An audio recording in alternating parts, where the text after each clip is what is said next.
Welcoming a new puppy into your family is a really exciting time because we all know the amount of joy that a new puppy brings.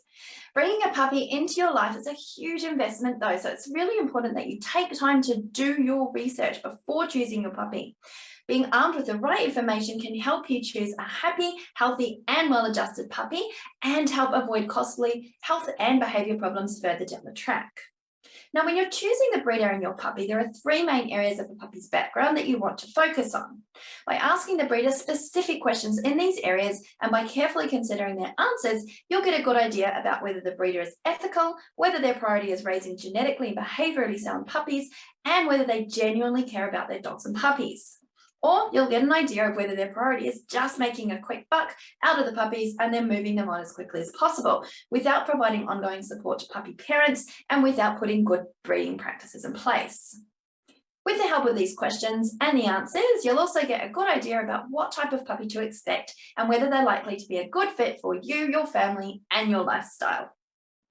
Firstly, we need to look at the puppy's genetics. That's the puppy's parents and grandparents. Secondly, we need to look at the environment that the mum is kept in when she is pregnant. And this includes any stress that she was under when she was pregnant, because this can be passed down to the puppies. Plus, we need to look at the environment the puppies are raised in. Thirdly, we need to look at the experiences of the puppies after they were born, both positive and negative, because these experiences shape how they feel about the world around them. Although we don't have any control over these factors, it is really important that you find out as much information on these from the breeder and that you know exactly what questions to ask them. You'll also want to ask the breeder how they choose homes for the puppies, the level of short and long-term support that's available to new puppy parents, and what documentation they provide, both before and after the purchase of the puppy. Now, before you contact the breeder, I'm assuming you've carefully considered the size, energy level, and the type of dog who would fit into your family and your lifestyle. Once you've narrowed down your search to a few breeds, this is the time when you need to contact the breeder and ask them these 10 questions that I've put together for you.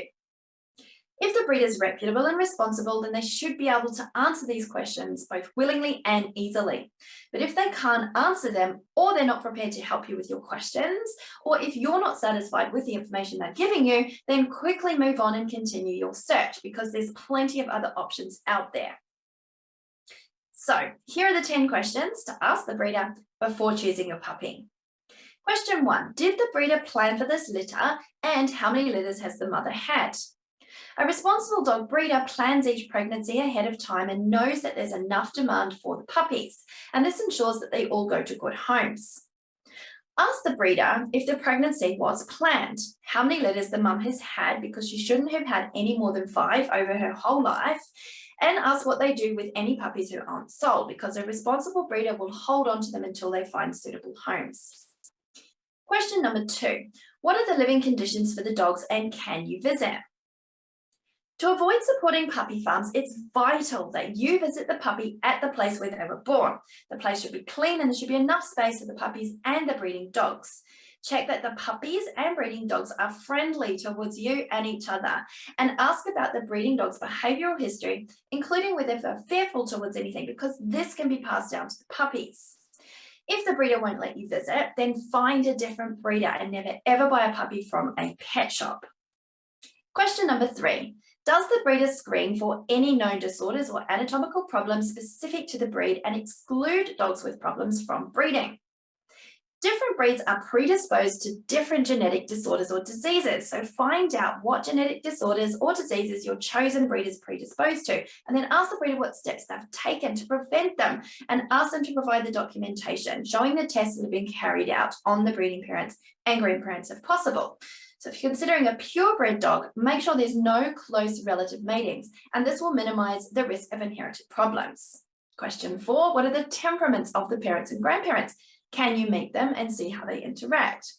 Ask the breeder to provide information on the temperament of the parents and grandparents, because you won't always be able to meet the breeding dad, but it's essential that you see the puppies interact with their mum.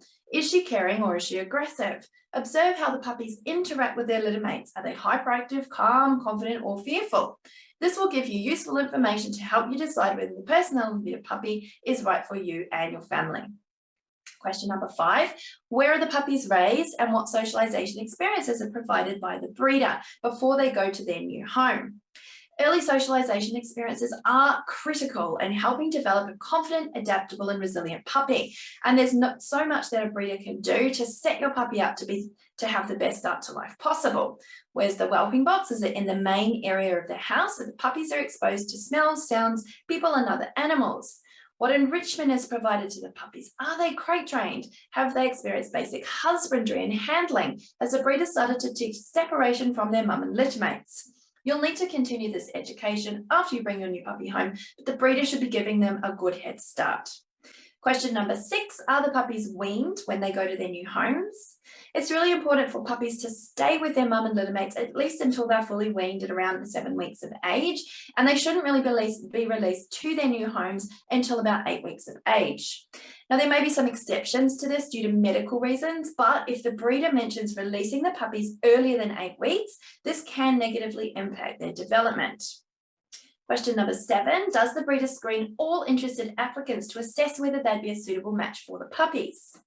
Reputable breeders will carefully screen interested puppy parents to ensure they're placing their puppies in the right homes.